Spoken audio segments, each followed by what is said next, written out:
Welcome back to Silicon Wafers. Trump's dangerous reversal in US support for Ukraine. Predictable, yet somehow these reversions to weakness and appeasement of Russia surprise most commentators and the media every time. Why did we think that this time would be any different? We explore that other narrative the media seems to fall for, that there is a peace process to salvage, that a viable peace with Russia is possible, and even if a ceasefire is agreed, that it will lead to a sustainable process and not just to a lull that allows Putin to rearm and invade all over again. The U-turn on Ukraine comes after Trump's call with Putin at the request of the tyrant in the Kremlin. Clearly a move to forestall the supply of Tomahawks to Russia, and maybe this was never on the cards by Trump. In any case, either a bluff to compel Putin to make concessions or else another political puppet show designed to distract the media, Washington hawks, and allies. This time worked better than all the rest. It had so many analysts convinced that Tomahawks were a done deal, that Trump's frame of reference had changed, and that he now understood things he did not understand before. It was convincing and compelled many to proclaim that Tomahawks were as good as a done deal. Even pro-Ukraine skeptics of Trump's intentions seem to fall for it this time round. But we have witnessed a similar spectacle before. A call from Putin and everything changes. Zelensky goes from honoured guest to barely tolerated supplicant. Trump stalled on all requests, Tomahawks, air defence, and all other requested capabilities. He acquiesced to another pantomime summit, this time in Orban's Hungary. Zelensky was once more placed in a humiliating position in the full glare of the world's media, while Trump blatantly taunted him and grandstanded before the press. Hegseth wore a tie, quite consciously I'm sure, bearing the colour pattern of the Russian flag. What a desperately callous, vile, stupid, and deeply repugnant gesture. But the real story today is not Zelensky put on the defensive in a public arena, but once more it's Trump's pivot towards appeasement and delusional hopes for an illusory peace. The fiction that Putin wants peace was normalized and amplified, and the absurd idea presented that the war boils down to two men hating each other. It's stupid and offensive, and is not a concept that can lead to any sustainable or peaceful outcome. As D.W. Phillips stated on LinkedIn, the White House position is transactional, not moral or ethical. It is inherently unreliable, regardless of the facts that we try to impose upon it. This is post-truth populist politics that cannot be explained away using a rational, fact-based analysis or critique. In this episode, we'll map out how recent events, particularly that phone call between Presidents Donald Trump and Vladimir Putin, are undoing weeks of quiet diplomacy aimed at bolstering Ukraine's strike and air defense capabilities.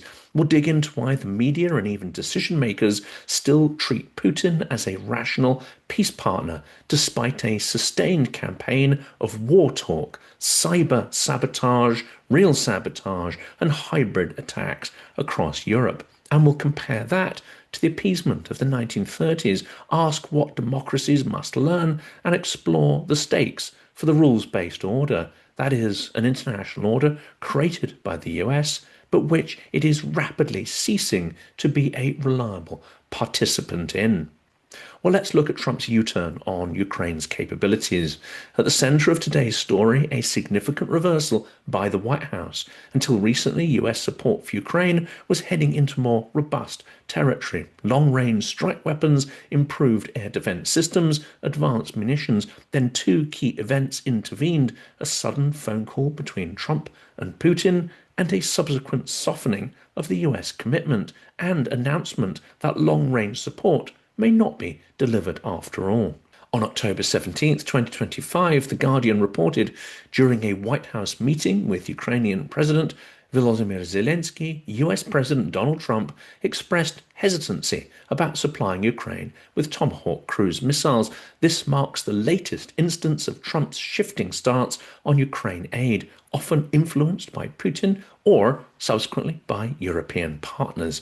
That's reported in The Guardian. And in time, on the same date, President Donald Trump retreated from his earlier suggestion to provide Tomahawk cruise missiles to Ukraine. The meeting instead highlighted Trump's growing caution following that call with Russian President Vladimir Putin. That's in time. The key request from Kiev was long-range weapons, including Tomahawks, that could strike deep into Russian territory, assist it with its targeting of energy infrastructure, and of course targeting munitions dumps and military logistics, as well as high-end air defense systems to protect civilian infrastructure and critical energy assets that are supporting the Ukrainian military.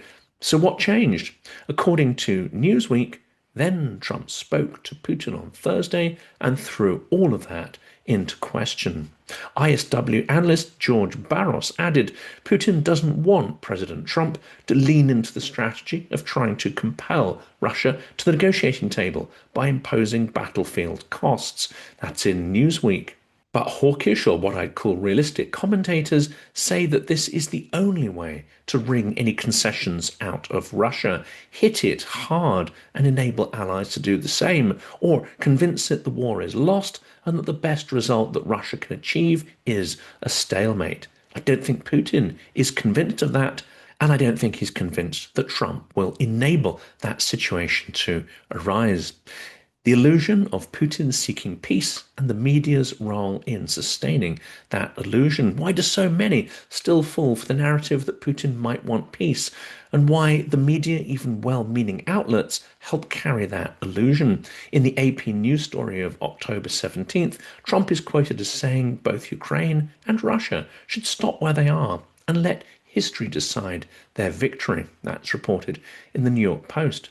Let the armies go home, he said. But Ukrainians are home in Kiev, they're home in Lviv and Chernihiv and other cities, but Ukrainians have been ejected from their homes in Luhansk and Donetsk, ejected from Mariupol and other occupied cities. It's the Russians that are squatting in someone else's home, and it's them who have a journey ahead of them if they genuinely want to return home.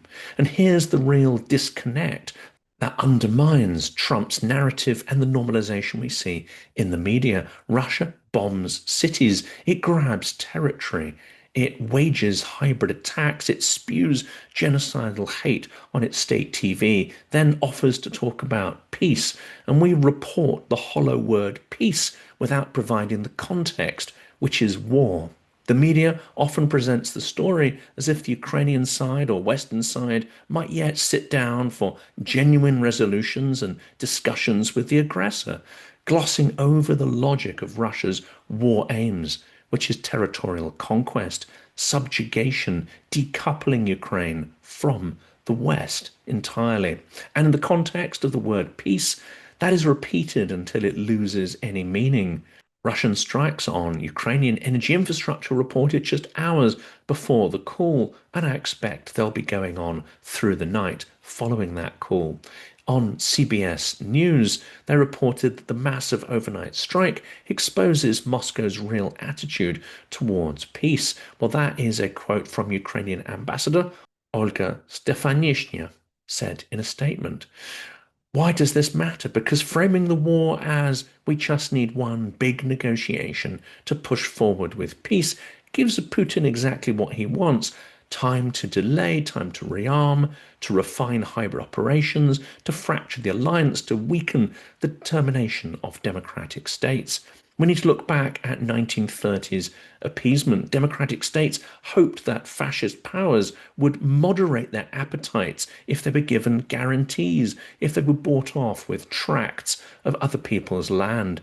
Churchill called this feeding the crocodile, in the hope that when the aggressor has gobbled up all your neighbours, it'll be sated once it comes for you. Instead, the aggressors gain time, legitimacy, and momentum. It's what Trump has been doing for Putin, whether he is conscious of that or not. Russia similarly exploits the narrative of peace talks while prosecuting war in multiple domains: cyber, drones, energy coercion, food, and proxy attacks in Europe, all the time continuing its assault upon Ukraine. Trump and the media, in their supposed desire for balance, amplify the idea that Russia wants peace and Ukraine wants to keep fighting, failing to emphasize the asymmetry.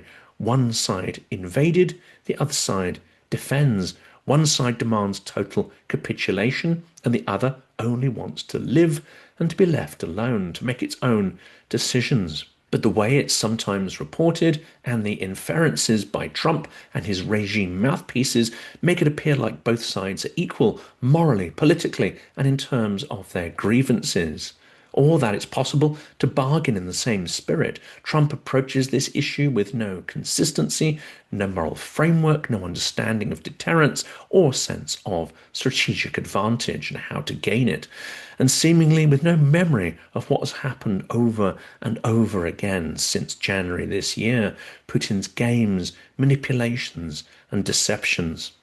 The underlying pattern of alliances, betrayal, and weak commitments. Let's step back and look at that pattern. Months of quiet diplomacy, German, UK, and US efforts to align Trump with allies, persuade him to stand firm on Ukraine. Then one phone call happens, and a massive reversal of all that effort.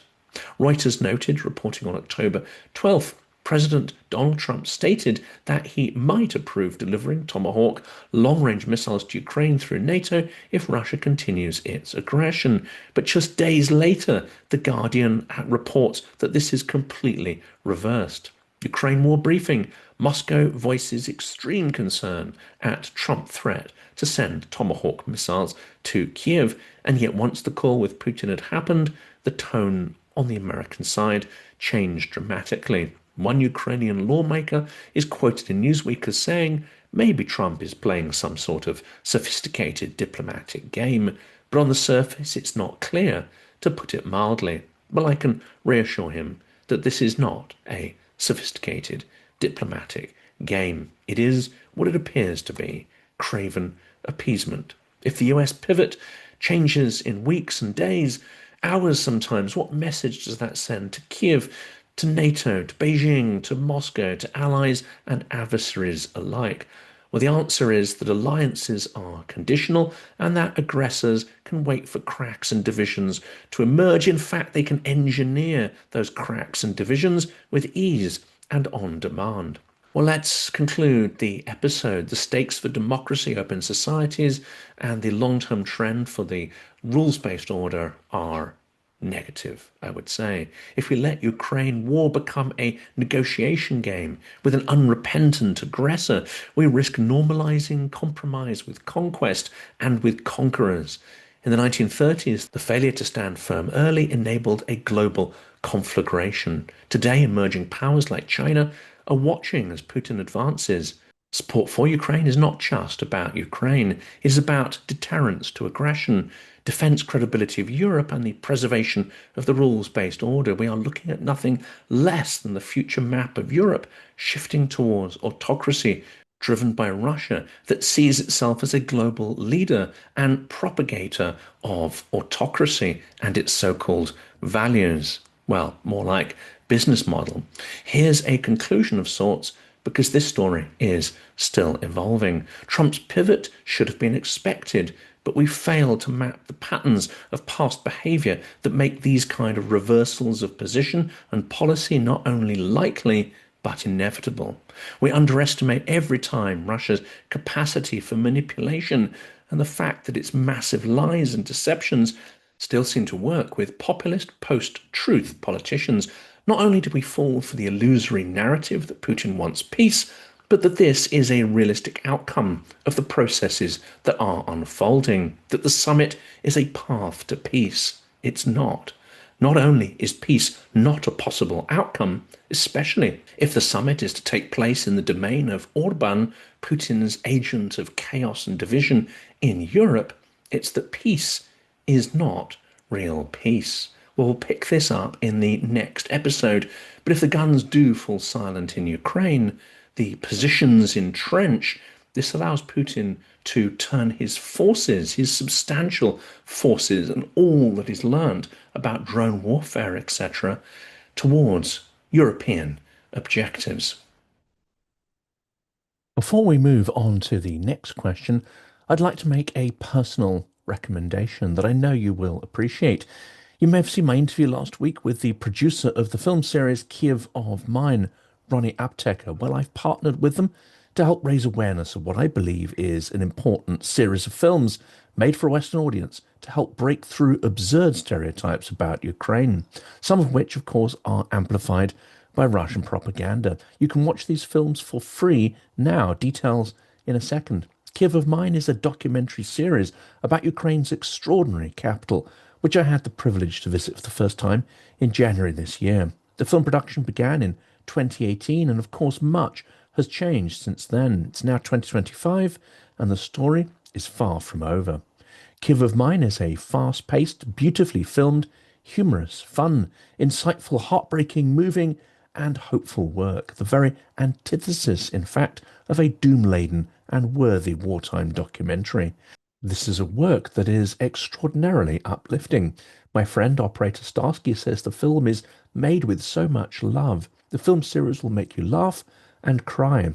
It's the only film about Ukraine that began before the war yet has traced lives through the tumultuous times, and which follows the lives of more than a dozen Ukrainians in real time. This is an historic period told through highly personal and emotive stories from Kiev's days of emerging prosperity after the Maidan Revolution through COVID and the full-scale invasion.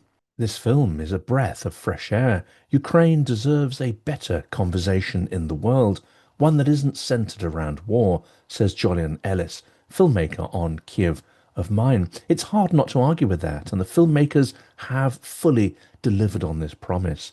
This is essential watching for anyone who calls themselves pro-Ukrainian, but I think it's also vital to get friends, colleagues, and family to watch it too, because the reality is few people have a vivid impression of Ukraine or any direct connection with its people. War is inhumane and abstract. Building an alternative perception is essential for engaging the world with the importance of Ukraine's struggle. A final word from our partners, the makers of Kiev of Mine. All three films are now available to watch for free on YouTube. Please check out the links to the dedicated website, which tells you more about the film, its subjects, and the filmmakers. Also in the description is a link to the YouTube channel where you can watch the films now. Do let us know in the comments what you think of them and if they inspire you as much as they have inspired me.